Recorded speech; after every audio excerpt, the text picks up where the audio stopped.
Ridley, everyone's favourite little space terrorist. Making his first appearance as the Space Pirate's enforcer in the original Metroid, Ridley has appeared in most of the series' titles, often presenting a new dynamic or version of the iconic foe, be it cyborg, robot, clone. And to celebrate the resurrection of the long-awaited Metroid Dread, I thought to look back at Samus's frequently revived rival and count down the top 5 Ridley fights in gaming. But probably mostly in the Metroid series, I would imagine. Obviously this list is just my opinion, but I should probably flag up early as well, I place a particularly high premium on build-up and context, which in the Metroidvania subgenre specifically can elevate levels and boss fights tremendously. So let's suit up, guns at the ready, and murder in cold blood a large hunking lizard person.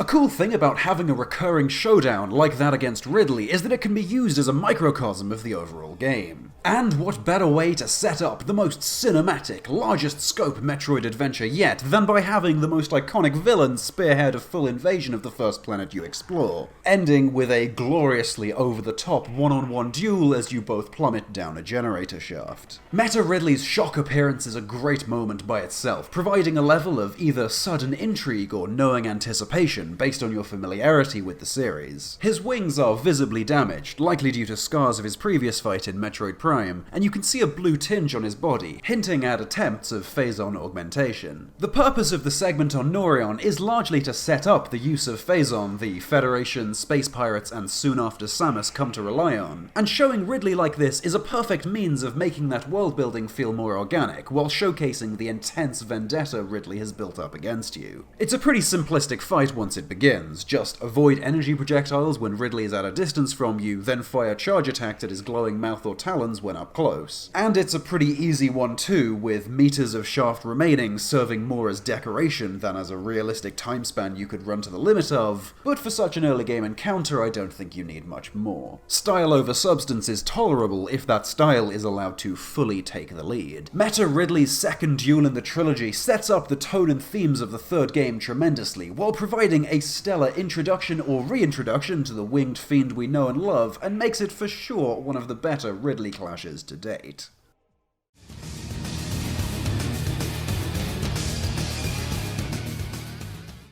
I mean, I didn't say they were all Metroid.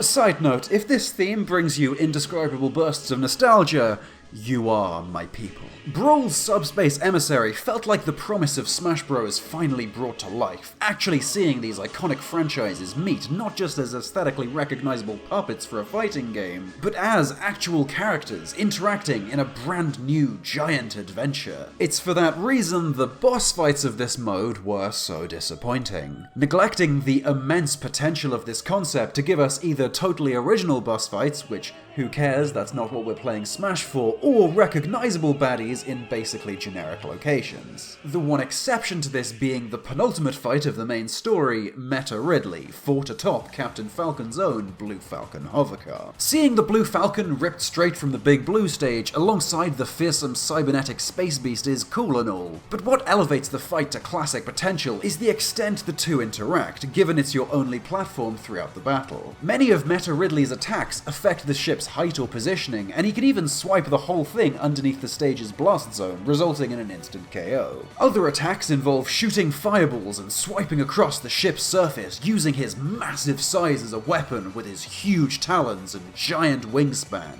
He's just very large, incredibly large next to the playable characters. It's not an especially hard fight, even putting aside the Subspace Emissary's generous allowance for extra lives and continues, and playing as a character with good aerials and recovery can finish it fairly quick. But it's the intensity, atmosphere, and theater that makes it fun. It's playable Nintendo fanfiction, with a silly premise and goofy tonal mismatch of series staples brought together that somehow works and somehow feels great to experience. And if that isn't the best parts of Smash Bros. In a microcosm, I don't know what is.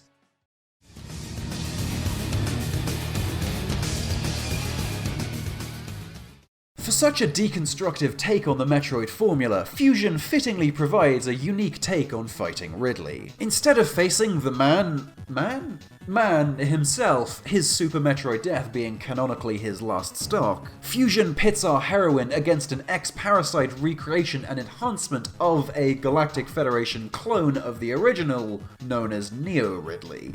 You can find the frozen Ridley clone fairly early on, and it becomes your first hint the government you're taking orders from doesn't have your best interests at heart. And you're later forced to awaken the Core X inside it, finding a passageway through the corpse's chamber during a power outage. The payoff then arrives close to the finale, as you finally get to see the God of Death reborn, strengthened with an even more aggressive design, sporting a much larger jaw and talons. Given his new inorganic origin story, Neo Ridley is represented not of power possessed, but that has been co-opted, embodying Samus's two currently greatest threats: the reckless hubris of the Federation and relentless aggression of the ex-Parasite. Neo Ridley is the one point in gameplay where these story elements converge, and the thematic texture gives it this oddly unsettling and deeply personal energy, while showcasing the heightened threats Samus faces in Fusion by framing even the infamous space pirate Kingpin as comparatively weak. The fight itself is fairly competent but unremarkable 2D Ridley fare, augmented principally by the beast's new size and iconic hell-raising shriek.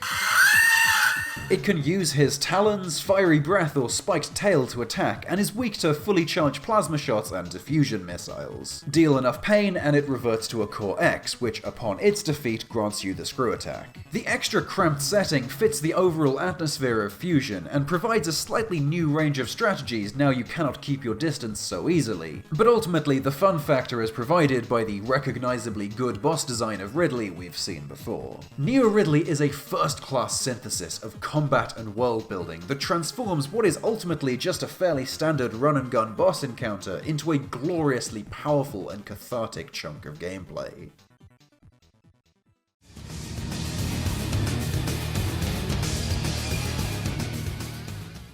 For the series' first exploration of a new perspective, genre, and aesthetic, Metroid Prime would be expected to give us a totally new take on our favourite space bounty hunter's archenemy, and the grotesque, cybernetic meta-Ridley, even though setting this up now feels fairly pointless given this variant has appeared on the list twice already, is the best reimagining we've seen. Ridley makes his Prime/polygonal debut at the start of the game aboard the frigate Orpheon, before he flees and Samus tails him to Talon 4 where the rest of the game takes place. While in terms of structure, the setup of inciting Samus's visit to a new planet before payoff in the final act is fairly derivative of Super Metroid, the Prime encounter gives us a few new tricks in spacing and themes to really make it stand out. Firstly, there's Ridley's entrance. His reappearance with an assault on the Artifact Temple as its opening, which unbeknownst to him is the key to the Phazon source both you and the Space Pirates have been attempting to open throughout the game, epitomizes the blind xenophobia that defines the Prime-era space pirate ideology, and allows the boss fight to be framed around the thematic tension the game spends a lot of energy exploring. In gameplay, the fight uses the new third dimension to open the battlefield up, giving players sweeping shots of the majestic beast mixed with new means of approaching and striking at Samus. Contrasting with Corruption's deliberately cramped environment, Prime 1 uses its third dimension to showcase Meta Ridley's sheer size and agility. In the beginning, the pace is entirely dictated by Ridley flying around you, and once his wings are burnt off, it becomes more close combat, forcing both parties into more aggressive playstyles, giving the player greater accuracy over targeting weak spots and giving Meta Ridley the opportunity to use his size and weight as a weapon, such as by jumping to create shockwaves or simply turning around to strike you with his tail.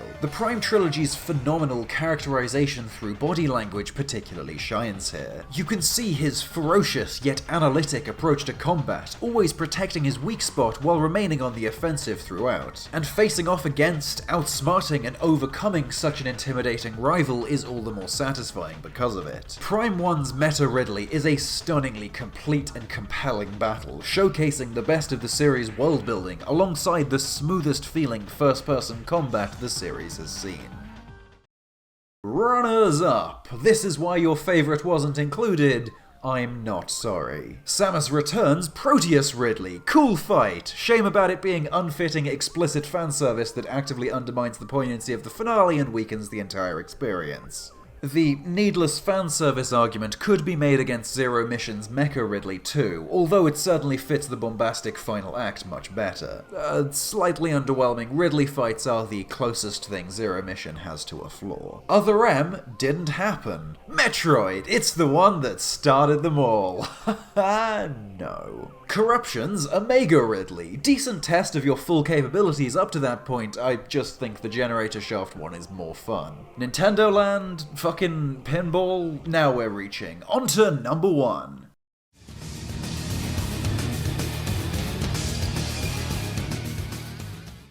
Super Metroid is an imperfect masterpiece, but its minor shortcomings are easy to look past considering how high the standard of excellence is in its finest moments. And the setup and payoff of your showdown with Ridley is possibly the highest that standard gets. From your opening encounter on Ceres Space Station, then following him back to Zebes, the inevitable rematch looms large. You're reminded of Ridley's presence early from his position atop the boss statues outside the entrance to Torian. When accessing his lair much later, it's signposted constantly by environmental details evoking the beast's mouth, teeth, and claws, including one visible from before you have the power-ups necessary to explore further, making Ridley's lair the only place on the map you are likely to travel to, fully knowing what you are heading toward. Whether these taunting structures are supposed to be taken literally, as if Ridley ordered his minions to carve himself into his underground lair, or are more evocative is left vague, but they're incredibly effective at instilling this thick sense of dread. A sense of